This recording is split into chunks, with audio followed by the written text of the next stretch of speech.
Hi, I'm Barbara Rimkunis, and this is your Exeter History Minute. Exeter is lucky enough to have a lot of visits from presidents and presidential candidates. In 1962, we had a quick visit from a retired president, Dwight D. Eisenhower. In October of that year, he was on a 4-day campaign swing supporting Republican candidates for the midterm election. Monday night on October 15th, he'd made a speech in Boston that criticized the foreign policies of President Kennedy. Now, this is a bit unusual. Former presidents generally try to keep mum on new administration policies so we don't look indecisive on the international scene.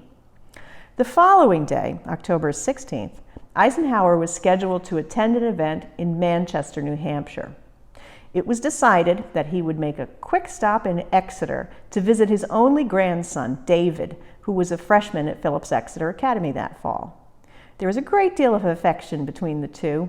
While he was still in office, he'd renamed the presidential retreat Camp David, which was an improvement from its former name, Shangri-La. The former president was also an acquaintance of the principal of Phillips Exeter, William Saltonstall, so it was going to be a very friendly visit. To ensure that it would be a quick stop, the president traveled by helicopter. Now, we're pretty used to hearing helicopters overhead, but it was really unusual back in 1962. I mean, look at it. It looks like it came out of a Cracker Jack box. A lot of local people remember the helicopter landing more than the former president's visit. Of course, most people didn't see him anyway. He was driven from the Academy playing fields where he'd landed to the Saltonstall's home on Pine Street. A few people hung around long enough to see him come in and out. Helen Krieger got close enough that she noted it in her diary. David himself was able to meet with him for about an hour before the president was driven back to the landing area, where he signed a few autographs before taking off again. He spoke that afternoon in Manchester and then returned to his home in Gettysburg, Pennsylvania. World events soon overtook this campaign season.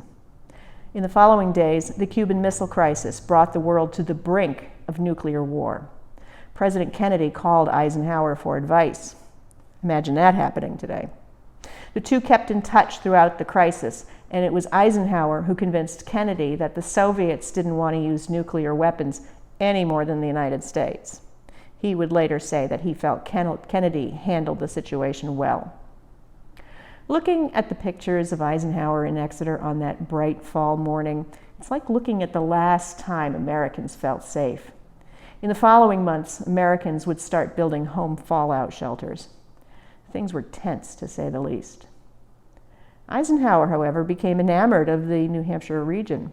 He returned several times, including a famous visit to LeMay's Tavern in Hampton on that sad Thanksgiving weekend following Kennedy's assassination.